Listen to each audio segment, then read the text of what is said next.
Padahal harusnya begitu turun nabi baru, mereka harusnya meneruskan keimanannya itu. La ilaha illallah Muhammadur Rasulullah. Sebelumnya kan mungkin gini, la ilaha illallah Isa Rasulullah. Sebelumnya kan la ilaha illallah Musa Rasulullah. Sebelumnya kan begitu. Tapi sesudah datang Nabi Muhammad, maka syariat atau aturan-aturan perundangan kitabnya itu diganti. Itu Muhammad Rasul.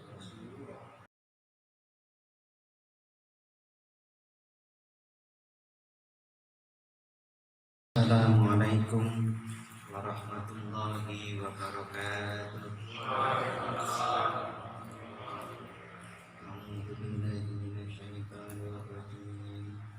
Bismillahirrahmanirrahim. Hadratin nabiyil mustafa sayyidina wa ala alihi wa ashabihi ajma'in wa ila jami'il masyayikhin وسلم عن هذا الكتاب سهلات المسجد وسهلات المتقين وسهمان عبد الرحمن وسهل محمد جمال الدين أحمد ووالدينا ورحمهم كما ربنا صغيرا لهم الفاتحة. أعوذ بالله من الشيطان Bismillahirrahmanirrahim. Alhamdulillahi rabbil alamin. Ar-Rahmanir Rahim. Maliki yaumiddin. Iyyaka na'budu wa iyyaka nasta'in. Ihdinas siratal mustaqim. صراط الذين أنعمت عليهم غير المغضوب عليهم ولا الضالين. رضيت بالله ربا وبالإسلام دينا وبمحمد نبيا ورسولا. Rabbi zidni ilma warzuqni fahma.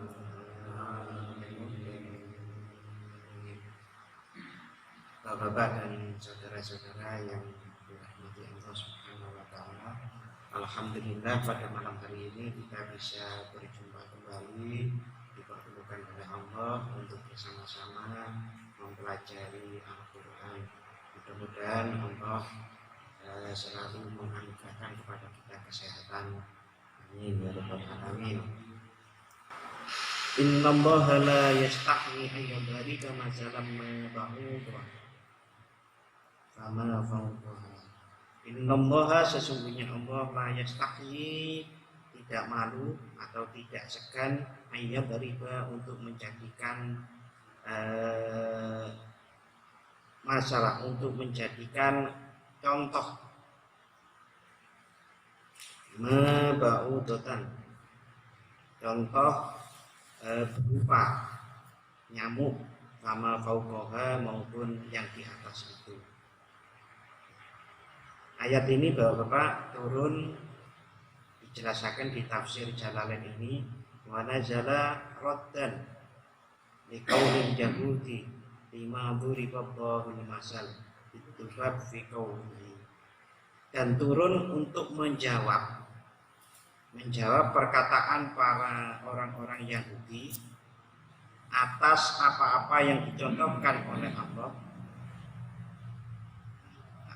atas apa yang dibuat oleh Allah, dibuat sebagai contoh bidubabi, dengan lalat, di dalam ayat Allah Subhanahu wa taala surat Al-Hajj 73.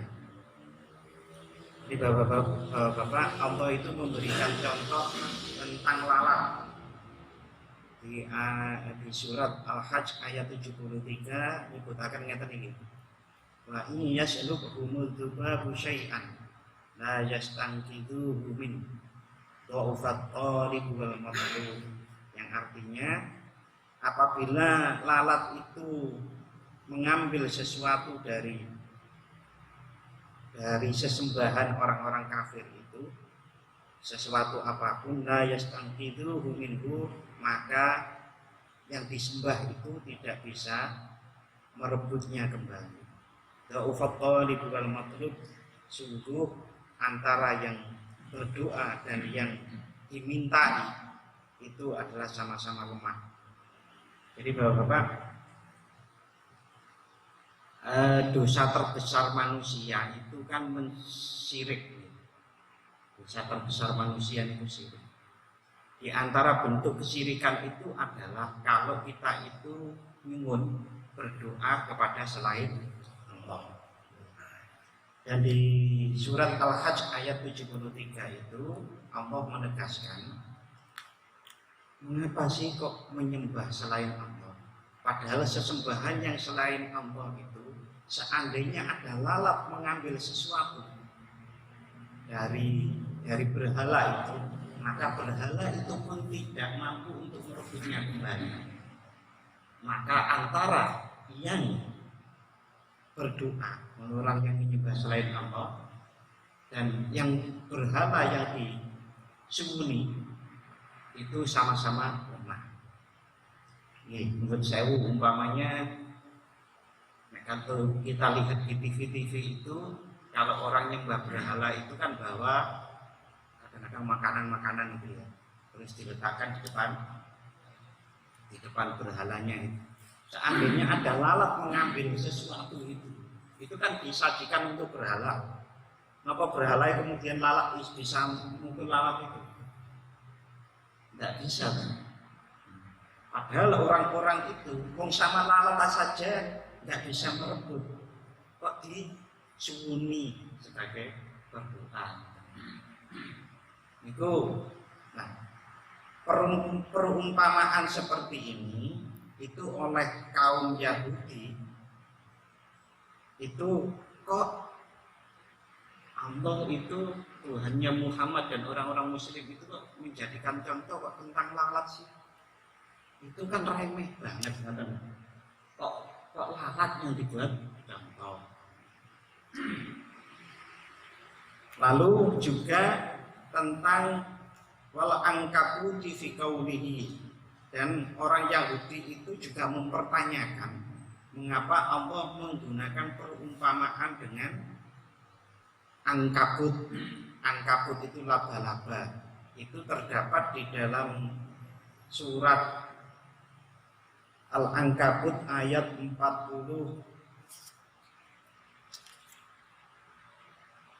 ayat 4. Masalul ladzina takhadhu min dunillahi awliya'a kamasalil ankabut. Perumpamaan orang-orang yang mengambil selain Allah sebagai penolong, karena salil ankabut adalah semacam laba-laba. Ittakhadhat baita, yang mereka mengambil sebagai perumpamaannya adalah tentang rumahnya. Wa inna auhanal buyuti labaitul ankabut, sesungguhnya selemah-lemahnya rumah adalah rumahnya laba-laba. Rumah laba-laba yang paling lemah itu senggol mawon ke gudung. Itu dijadikan contoh. Nah, hal-hal ini itu dipertanyakan oleh kaum Yahudi. Allah kok membuat perumpamaan yang remeh seperti itu. Ma aradallahu bi dzikrihi hadhil asya. Apa maksud Allah dengan menyebut perumpamaan-perumpamaan seperti dzubab maupun ankabut tadi, lalat dan laba-laba, al-khosisati yang hina, yang remeh. Nah, Bapak-bapak, di dalam kehidupan kita itu seringkali sebetulnya perumpamaan itu menjadi sangat penting untuk menjelaskan sesuatu yang abstrak itu betul jelas, betul terlalu terlihat, itu bisa dijelaskan dengan contoh-contoh. Contohnya kalau kita ingin menjelaskan kepada anak-anak, nah kalau kamu rajin sholat nanti akan dapat pahala yang nanti kemudian Allah memberikan surga dan begitu. Nah, surga itu untuk anak-anak kan abstrak, betul jelas. Akhirnya diperjelas dengan satu ungkapan, surga itu nanti kalau kamu ingin es krim itu pasti ada. Kepingin apa saja itu bisa. Perumpamaan seperti itu bukan perumpamaan itu yang harus dibahas lebih lanjut.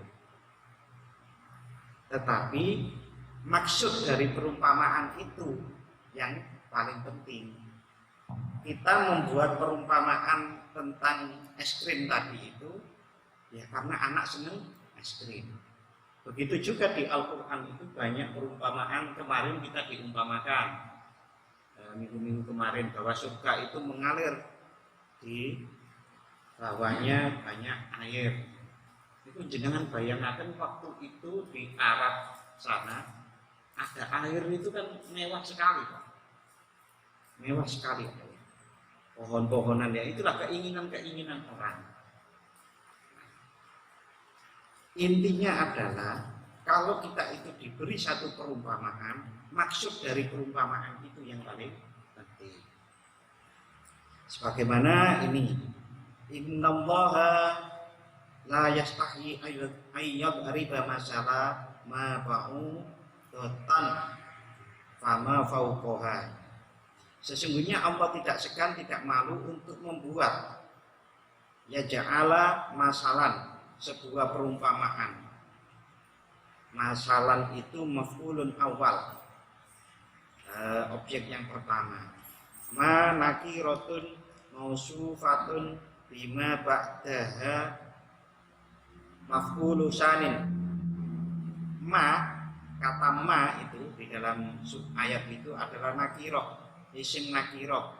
Mausufatun yang silahnya bima yang bersambung dengan ma ba'daha. Maf'ulu sanin yaitu objek yang kedua. Ayyu masalin yaitu perumpamaan apakah.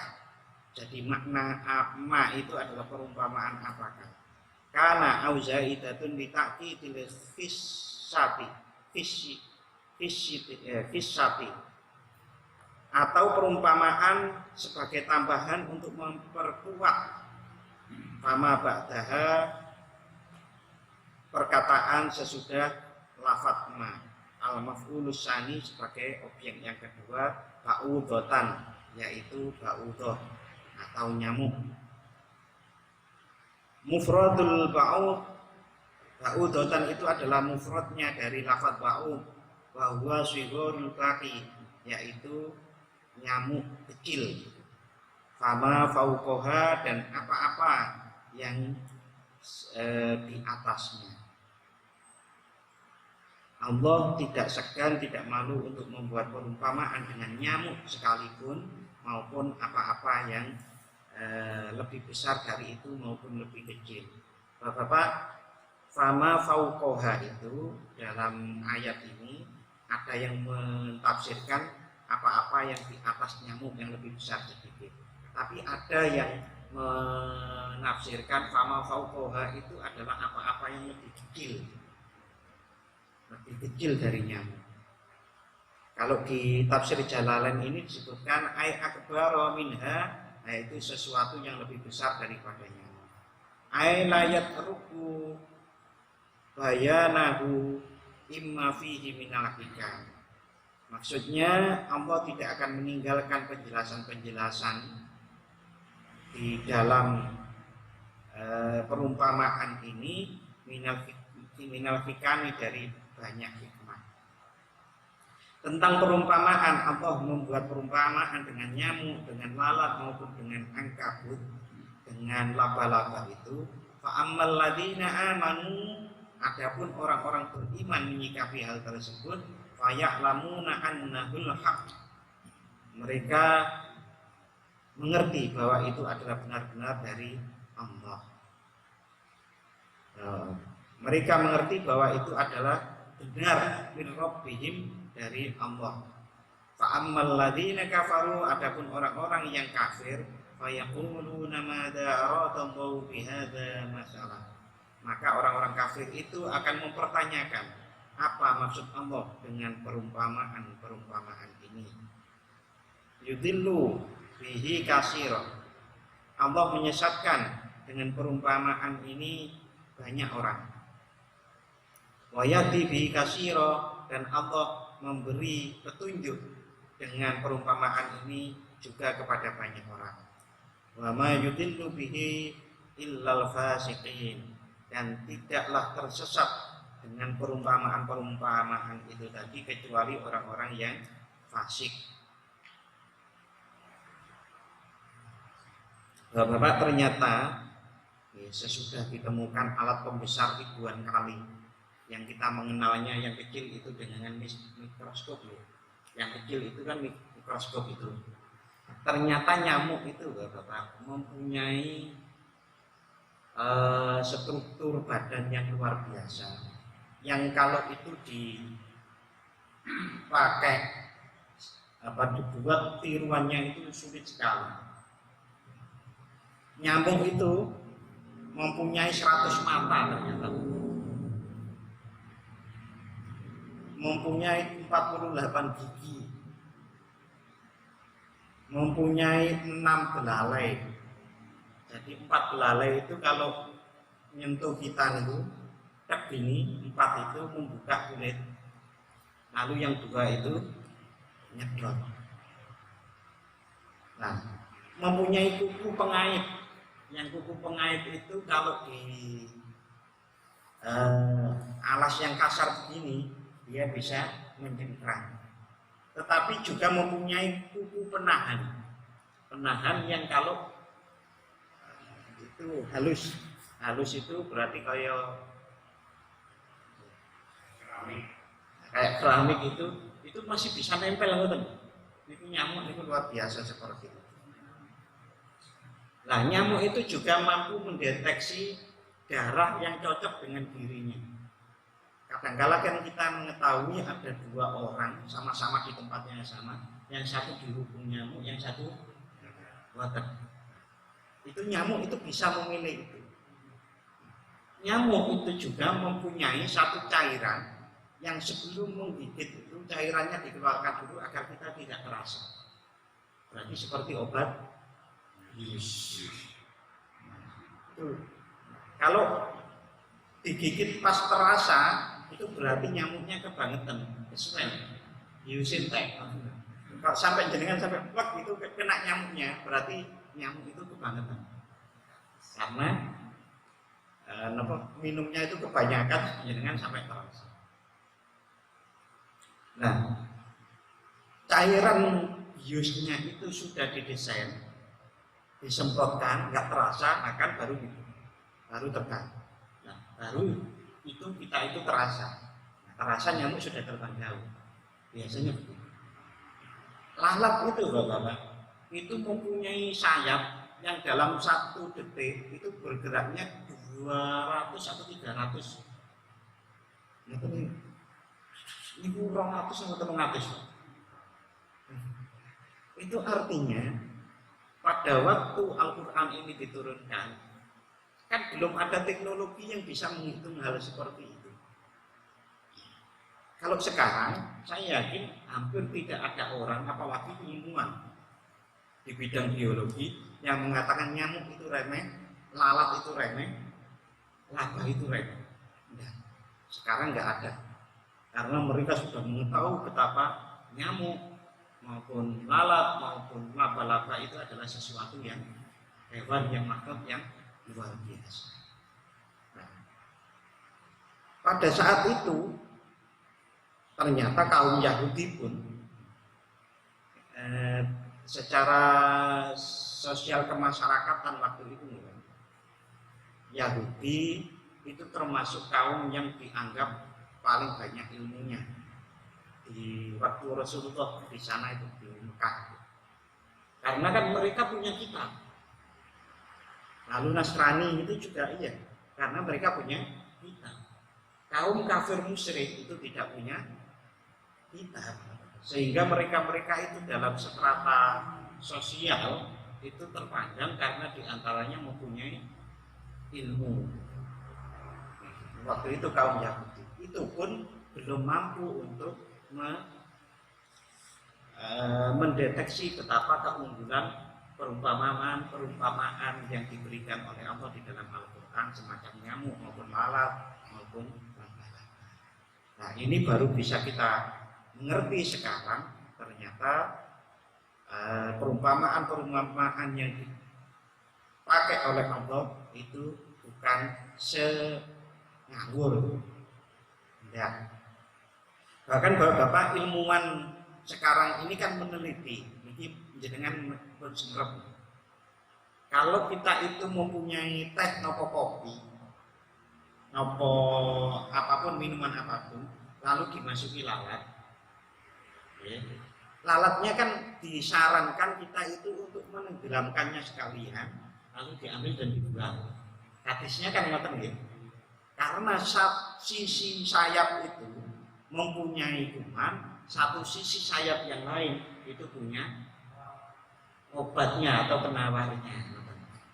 Dan itu tidak mungkin diketahui pada waktu itu. Tapi Rasulullah sudah dawuh ngoten itu. Kalau kena ada minuman kena lalat sekalian tenggelam, karena itu penawarnya. Jadi luar biasa. Pilihan-pilihan kata, pilihan-pilihan makna kalimat yang ada di dalam Al-Quran itu adalah pilihan-pilihan yang luar biasa.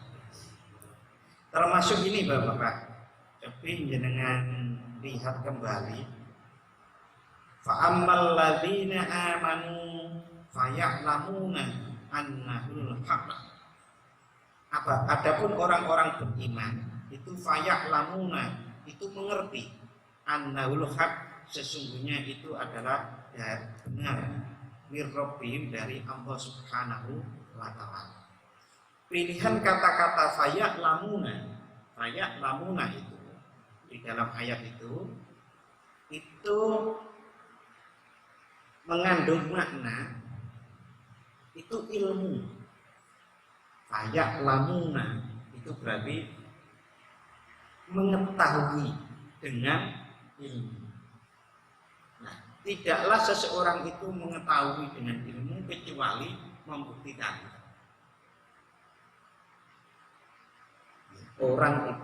Sebuah ilmu menjadi teori itu karena sudah terbukti. Contoh,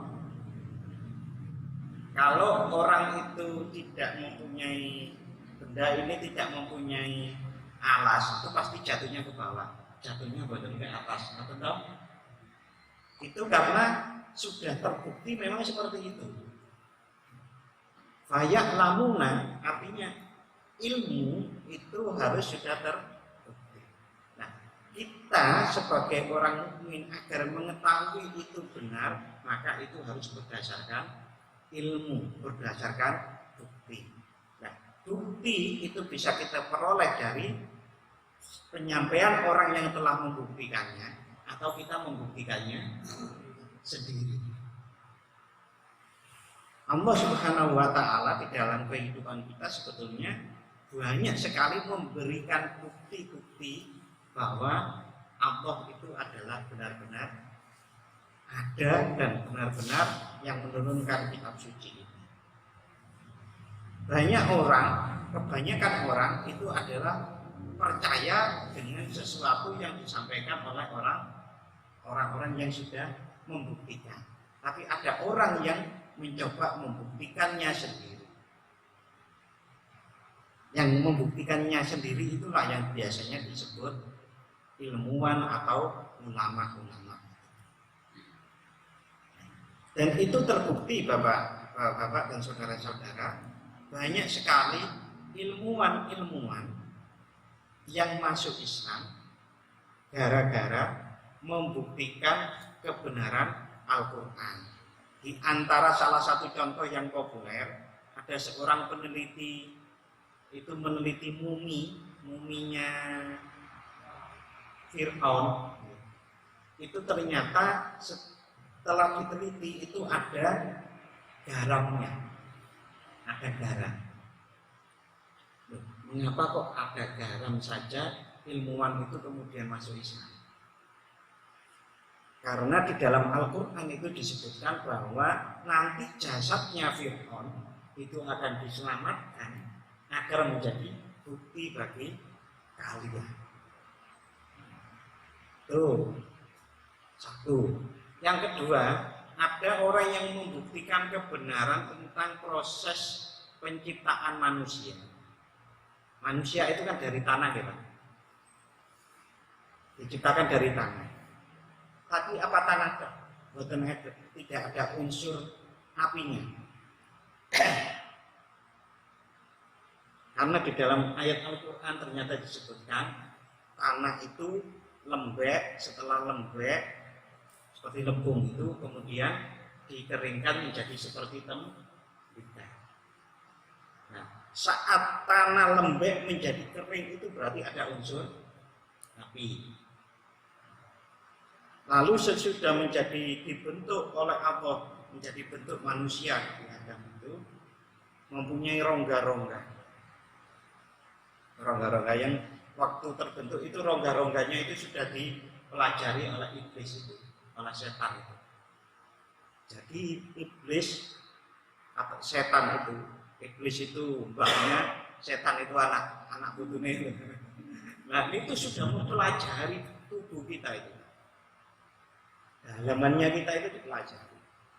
Maka disebutkan bahwa setan itu adalah juga mengalir mengikuti aliran darah. Enten ngoten niku to? Kita itu kalau pinter Pak, kali setan. Kita itu tidak pernah tahu tubuhnya setan, setan sudah tahu kita. Nah, orang yang meneliti tentang perjalanan penciptaan manusia yang itu tadi dari penciptaan tanah dan macam-macam itu kemudian bertemunya mani dan sel telur itu kemudian bertemu terus menjadi embrio, yang embrio itu menempel di dinding rahim. Kata-kata menempel itu yang membuat ilmuwan itu kemudian masuk Islam. Karena kata-kata yang disebut itu adalah menempelnya seperti tinta. Kata-katanya itu, dan tidak mungkin pada zaman itu kok itu karangan Nabi Muhammad pilihan kata-kata seperti itu. Karena pembuktian bahwa nempelnya seperti tinta itu adalah setelah orang meneliti janin tahun-tahun sekarang ini dulu kan. Akhirnya dia paham tidak mungkin Al-Quran itu sedetail itu menceritakan tentang proses terjadinya manusia kecuali Al-Quran itu memang diturunkan oleh yang membuat manusia sehingga dia masuk Islam. Dan banyak lagi Pak yang masuk Islam karena membuktikan kebenaran ayat-ayat Al-Quran. Yes, sekarang saya baca tafsirnya tentang kata al-haq. Kan fa'ammal ladzina amanu faya'lamuna annahul haq. Al-haq itu asabitul waqid, yaitu ketetapan yang terjadi. Mau iahu, yang ketetapan yang terjadi sesuai dengan kejadiannya. Ini wow maksudnya sudah terbukti. Adapun tafsirnya mir rabbihim. Fa ammal ladzina kafaru fayaquluna madza aradallahu bi hadza masalah. Kalau orang-orang kafir itu mereka akan mempertanyakan mengapa kok begini, mengapa kok begitu gitu. Tamjizun ai bi hadzal masalah, yaitu menjadikan kata-kata bi hadzal masalah. Masalah itu adalah tamyiz. Tamyiz itu penjelas. Ai bi hadzal masalah dengan penjelas terhadap perumpamaan. Wama dan kalimat ma aroda. Kalimat manya itu sendiri adalah istifhamun, adalah kata istifham. Istifham itu pertanyaan. Ingkarun, istifhamu istifhamun, kata-katanya kata pertanyaan ingkar, yang untuk mengingkari. Maksudnya orang kafir itu mada, saat berkata mada itu adalah pengingkaran. Untuk apa sih? Kan kalau kita mengatakan minum itu adalah untuk menghilangkan haus, umpamanya gitu. Saat kita mengatakan untuk apa sih kamu beli minuman, itu kan mengandung makna bahwa ya ora usah tuku minum, kan ngoten to. Maksudnya kan enten dalam perkataan ngeten. Untuk apa sih kamu itu beli minuman itu? Jadi kan maksudnya nggak usah beli minuman kayak gitu diminum. Nah, ayat mada itu maknanya adalah kenapa sih kok Allah menjadikan sesuatu yang remeh begitu? Itu maksudnya. Berarti salah ini. Maksudnya mau mengarah ke sana orang-orang kafir itu. Di samping itu wa mubtada'un, dan kalimat itu menjadi mubtada, mada itu menjadi subjek. Wada, dan adapun kata da itu bimakna ladhi, mempunyai makna alladhi bisilatihi, dan silah dari alladhi.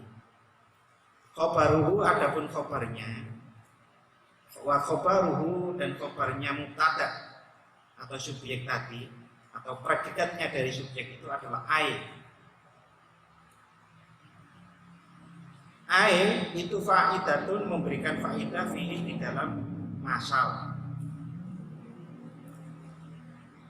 Qala ta'ala fi jawabihim, Allah menjawab perkataan orang-orang kafir itu, yudillu bihi katsira. Saat orang Yahudi itu mempertanyakan, untuk apa sih Allah kok memberikan perumpamaan seperti itu? Allah menjawabnya begini, yudillu bihi katsira.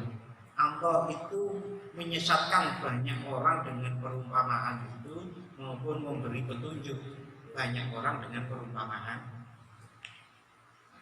Itu jawaban yang diberikan oleh Allah. Yudillu bihi bihadzal masal anil haqqi likufrihim. Orang-orang yang disesatkan oleh Allah itu adalah terpeleset dari kebenaran karena keingkaran mereka dengan perumpamaan itu.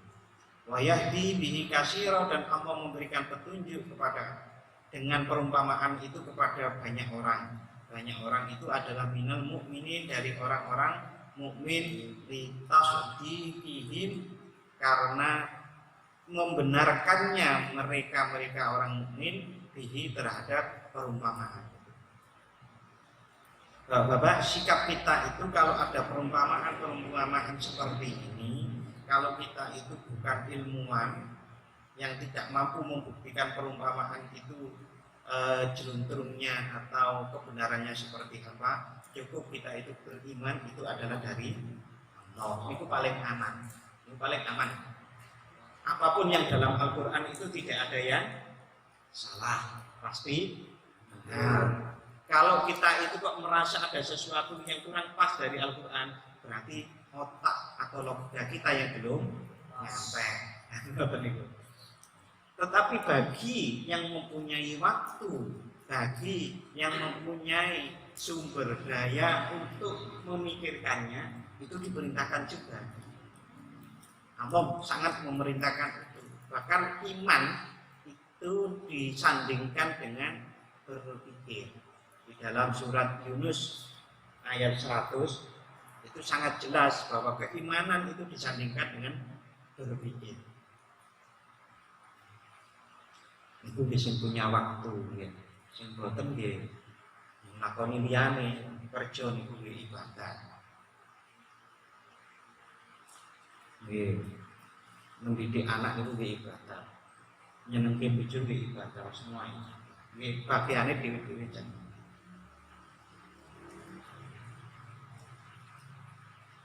Dan wama yudhillu bihi illal fasiqin, dan tidaklah Allah itu menyesatkan dengan perumpamaan itu kecuali orang-orang yang fasik. Fasik itu adalah al-kharijina am ta'atihi, yaitu orang-orang yang keluar dari ketaatan kepada Allah. Alladzina yang kuduna ahdallah min ba'di mitsaqi. Orang-orang yang fasik itu adalah orang-orang yang membatalkan perjanjiannya dengan Allah. Min ba'di mitsaqi, sesudah terjadi ikatan janji yang kuat. Ini para ahli tafsir itu berbeda-beda menafsirkannya. Perjanjian yang mana sih? Orang yang fasik itu adalah orang-orang yang membatalkan perjanjiannya dengan Allah. Itu perjanjiannya yang mana? Satu ahli tafsir berpendapat begini, bahwa perjanjian antara manusia dengan Allah itu adalah saat terjadi sebagaimana di dalam surat Al-A'raf ayat 172. Yang pada waktu kita di alam ruh itu ditanya oleh Allah, alastu birabbikum, bukankah aku ini Tuhan kalian? Kita waktu itu semua manusia di alam ruh itu menjawab, qalu bala bala syahiduna. Nggih Gusti, panjenengan adalah Tuhan. Karena kita itu sudah mengakui bahwa Allah itu Tuhan, maka kita itu adalah hamba yang harus menyembah dan taat kepada Allah. Maksudnya itu satu penafsiran yang pertama. Penafsiran yang kedua tentang perjanjian ini, yang kuduna ahdallah, perjanjian dengan Allah itu yang dibatalkan oleh orang-orang fasik, itu adalah perjanjian tentang kaum Yahudi itu mempunyai janji pada Allah bahwa akan menyampaikan kebenaran-kebenaran yang ada di dalam kitab Taurat. Jadi di dalam kitab Taurat itu Bapak, ada kalimat yang menjelaskan bahwa nanti akan turun nabi terakhir. Nabi terakhir itu mempunyai sifat begini. Ternyata itu disembunyikan oleh orang-orang Yahudi. Kan enten cerita ada seorang pendeta yang sangat berpengaruh. Pendeta itu mempunyai anak. Anaknya dididik kitab Taurat. Tetapi kitab Tauratnya itu ada sobekan satu lembar yang itu tidak ada di kitab. Semacam menyatakan Mbak, Al-Quran itu kalau satu halaman hilang kan kita hilangnya kemana kan? Nah, ada orang itu mempelajari kitab Taurat, satu lembar itu hilang. Setelah bapaknya meninggal, bapaknya itu mempunyai warisan kotak itu dikunci rapat. Akhirnya anaknya itu membuka itu dan lembaran itu ditaruh di situ. Dan di dalam lembaran itulah yang menjelaskan bahwa nanti akan ada nabi terakhir. Yaitu maksudnya Nabi Muhammad itu. Ini adalah janji sebetulnya tidak hanya satu pendeta itu, tapi sebagai kaum Yahudi secara keseluruhan itu mempunyai janji untuk menyampaikan kitab Taurat kepada generasi penerusnya. Tetapi ada yang disembunyikan. Nah, inilah yang dimaksud sebagai pembatalan janji. Itu yang kedua ya. Ada pendapat yang kedua. Nah, ada juga yang berpendapat bahwa janji itu, janji yang ada di ayat ini itu adalah terkait janji kaum Yahudi di Madinah. Jadi berbeda-beda pendapat itu. Tentang kata-kata janji terhadap Allah.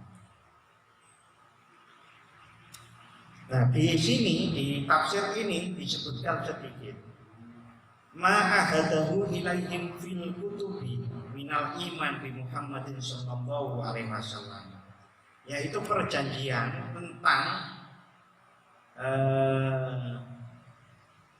tentang keimanan kepada Nabi Muhammad yang ada di dalam kitab mereka, yaitu kitab Taurat maupun kitab Injil. Di Injil itu menurut ilmuwan bahasa itu ada yang menyebutkan tentang Nabi Muhammad. Bahkan di kitabnya Buddha itu apa namanya? Tripitaka. Nah, di kitab Buddha itu juga disebutkan ada sifat-sifat dan nama yang itu kalau dibahasa Arabkan artinya jadinya Muhammad. Bahkan disebutkan di situ bapaknya Abdullah. Nek di bahasa Arabkan, tapi itu kan bahasa India. Sanes bahasa Sanskerta. Tripitaka itu Sanskerta kok menawi nggih nanti gitu. Nah, ternyata di kitab-kitab itu Bapak, kitab-kitab terdahulu itu sudah banyak dikutip bahwa nanti akan ada nabi terakhir. Tetapi ini banyak yang disembunyikan atau enggak ketuk otaknya, mikirnya tidak sampai seperti itu. Mimbati misaki tauqidihi alaihi, setelah perjanjian itu kuat di antara mereka. Wa yaqta'una ma amarallahu bihi, dan mereka memutus apa-apa yang diperintahkan oleh Allah kepada mereka. Ayyu sholat, perintah itu ayyu sholat, untuk menyambung. Nah, di sini dijelaskan yang disambung apa? Minal iman bin nabi, dengan keimanan kepada Nabi Muhammad SAW, wa rahmi, dan silaturahim, wa ghairi dzalik, dan yang lain-lain.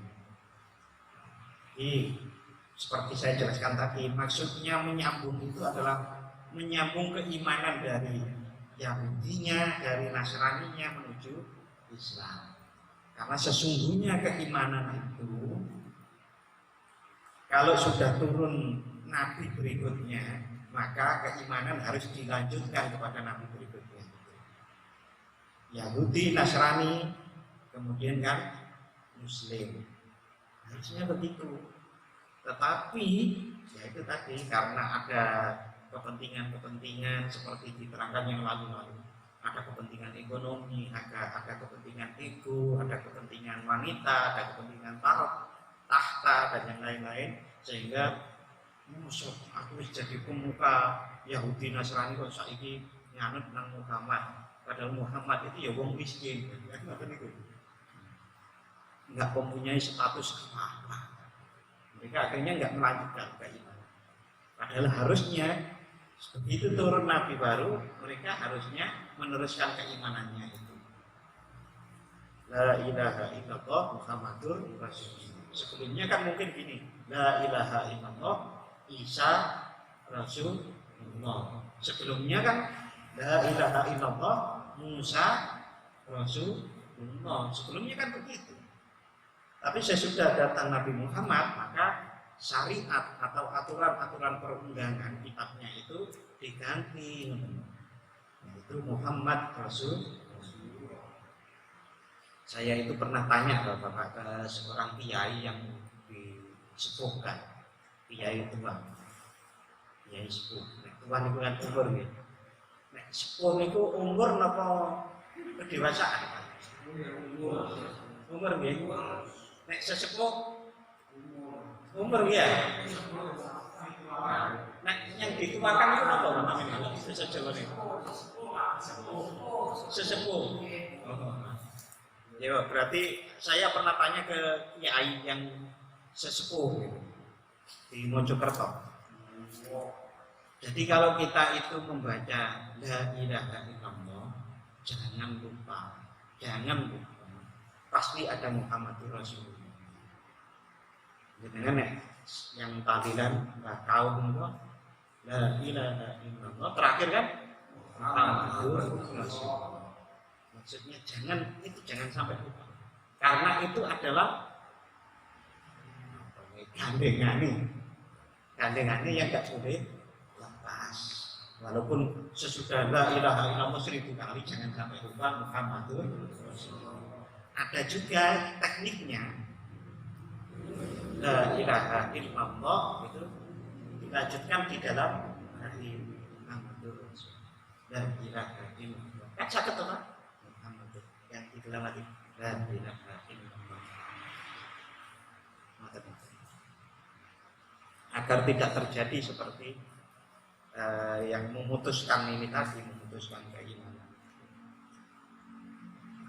Dan orang-orang yang fasik itu tadi selain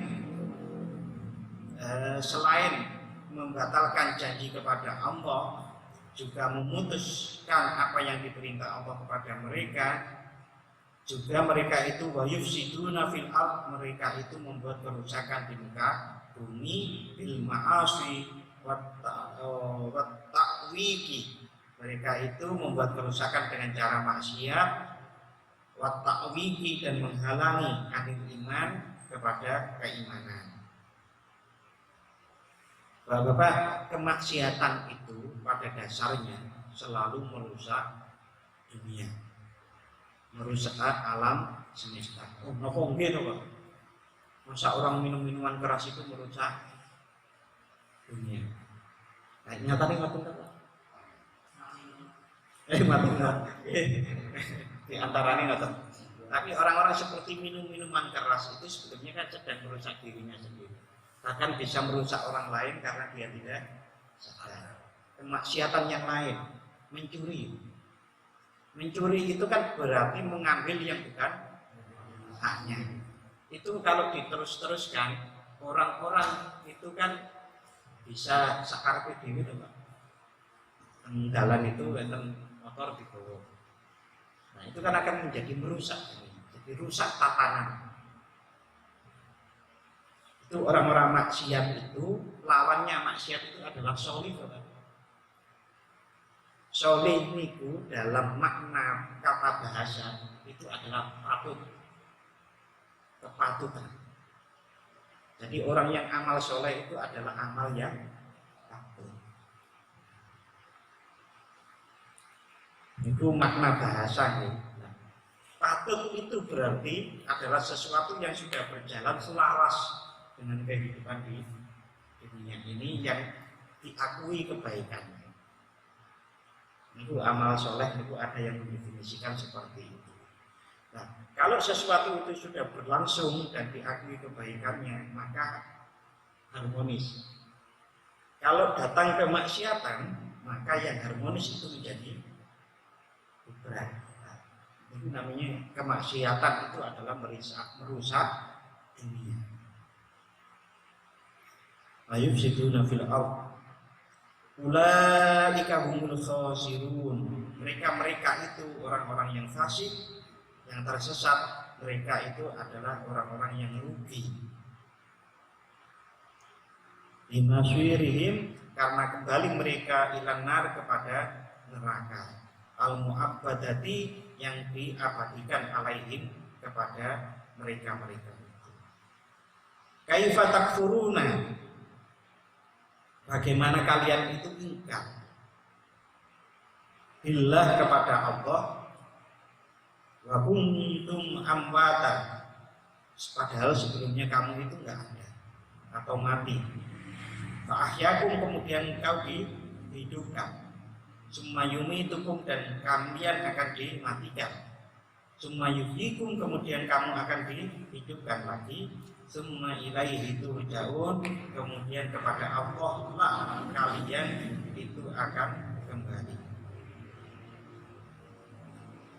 Jadi ini penegasan Bapak-bapak, wahai orang-orang yang kafir, orang-orang yang munafik, orang-orang yang musyrik, mengapa sih kalian itu kok ingkar kepada Allah, padahal kalian itu sebelumnya itu adalah bukan tidak ada.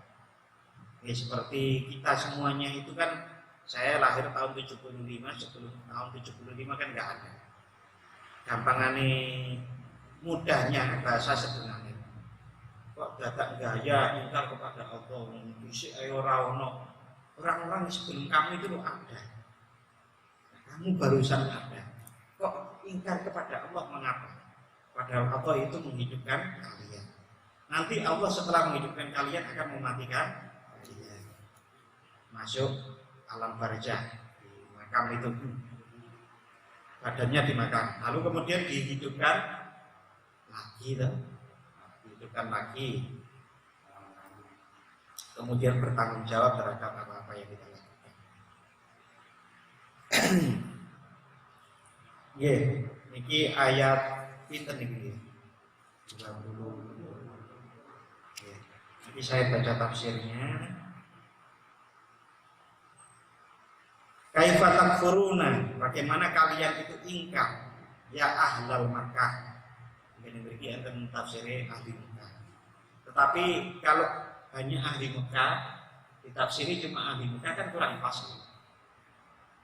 Kok kurang pas? Nah, Al-Quran itu kan untuk seluruh manusia, bukan hanya ahli. Waqad kuntum amwatan, sungguh kalian itu sebelumnya adalah tidak ada. Nutfan, hanya berupa cairan mani, fil aslabi, di dalam punggung bapak kalian. Selama ini Bapak-bapak, kita itu selalu mengatakan yang mengandung itu adalah perempuan, Bapak. Padahal sebelum kita itu dikandung oleh ibu kita itu sudah dikandung oleh bapak kita. Ngandungnya itu adalah di tulang sulbi. Tulang sulbi itu yang hubungannya nanti terus keluar mani itu. Mani ngerti siapa? Nah, itu kan dikandung oleh bapak. Lalu kemudian dititipkan ke kandungan. Selama ini yang kita itu jarang sekali membahas itu, bahwa kita itu dikandung oleh bapak. Karena mboten krasa.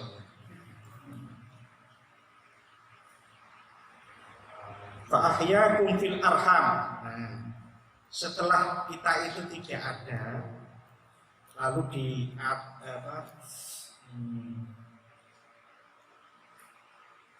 dalam keadaan mati yang pertama itu adalah masih dalam berupa mani itu yang di dalam tulang sulbi. Fa'ahyakum, kemudian Allah menghidupkan fil arham, di dalam rahim seorang ibu. Lalu waktunya kemudian lahir ke dunia. Binafakhir ruhi, dengan meniupkan ruh fikum di dalam diri kalian. Wal istifham, adapun kalimat istifham kaifa itu kalimat istifham untuk bagaimana, pertanyaan itu ditakjibi untuk membuat kekaguman min kufrihim, dari kekufuran mereka. Awakmu kok kafir itu nyapa? Itu takjubnya itu heran kan?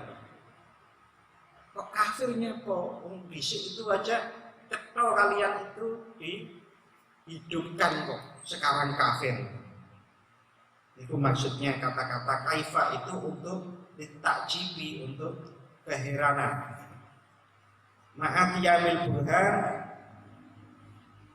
beserta adanya beserta adanya bukti aulit taubihi atau kaifa itu adalah untuk meremehkan atau menghinakan. Sumayumi tukum kemudian kalian dimatikan inhai ajalikum tatkala datangnya ajal kalian. Sumayuhyikum kemudian kalian itu dihidupkan fil ba'si di hari kebangkitan. Summa ilaihi turja'un kemudian kepada Allah lah kalian kembali. Turadduna dikembalikan. Nyedek-nyedek nggih boten ketok atau nggih boten ketok. Wis nyerah mawon. Apa iki?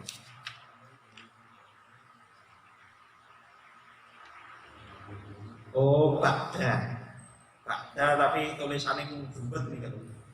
Ba'dal bahsi. Allah mengembalikan kalian kepada Allah lah kalian kembali setelah hari kebangkitan itu. Fayujazikum bi a'malikum kemudian Allah membalas kalian bi a'malikum dengan atas amal-amal kalian. Wa qala dalilan 'alal ba'si lima ankaruhu jam pinten.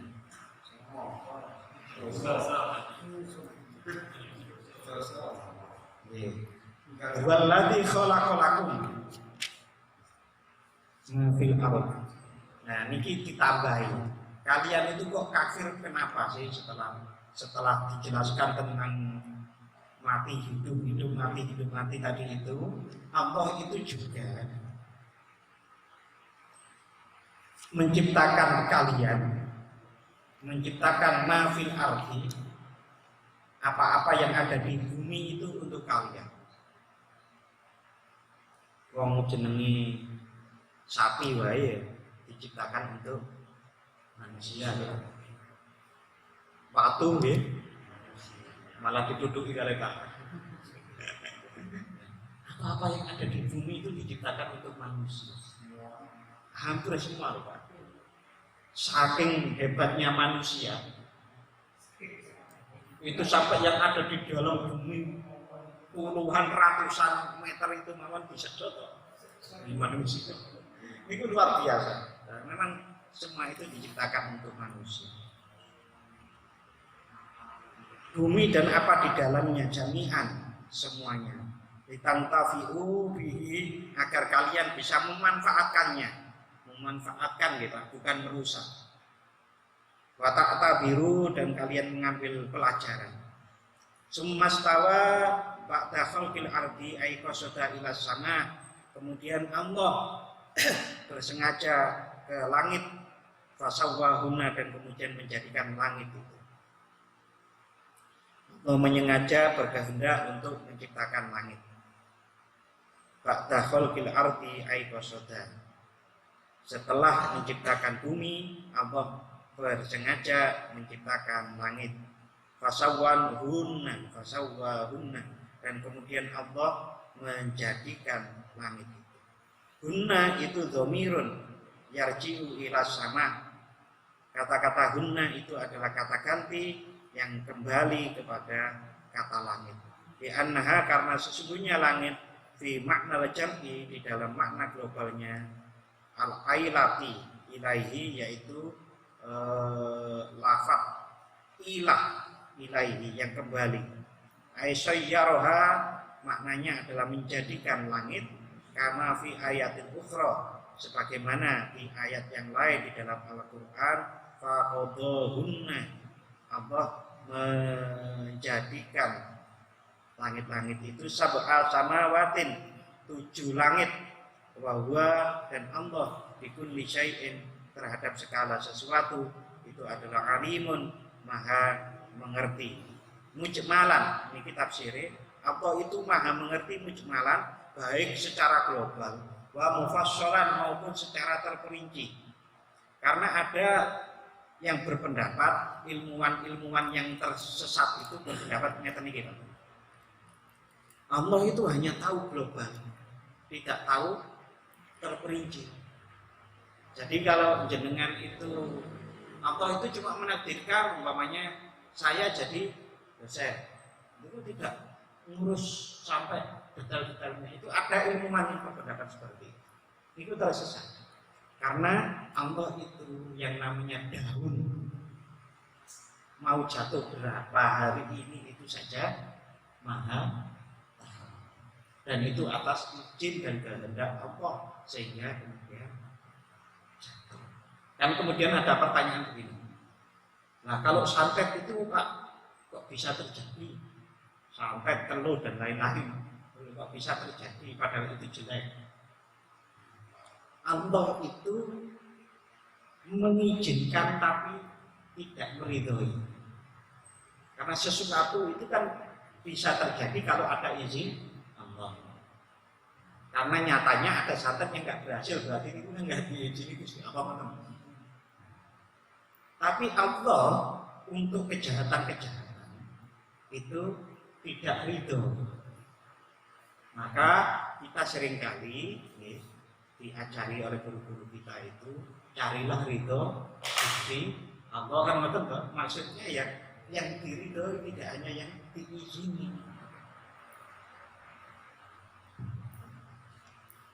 Mufassalan. Afala ta'tabirun, apakah kalian tidak mengambil pelajaran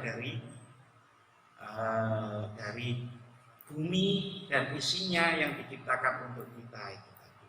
Dan Allah menciptakan langit, apakah tidak mengambil pelajaran dari itu? Innal qadir ala khalqin,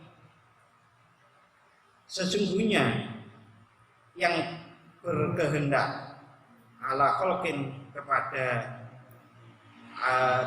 terciptanya makhluk itu adalah Allah. Ibtida'a wa huwa a'dhamu minkum qadirun ala i'adatikum.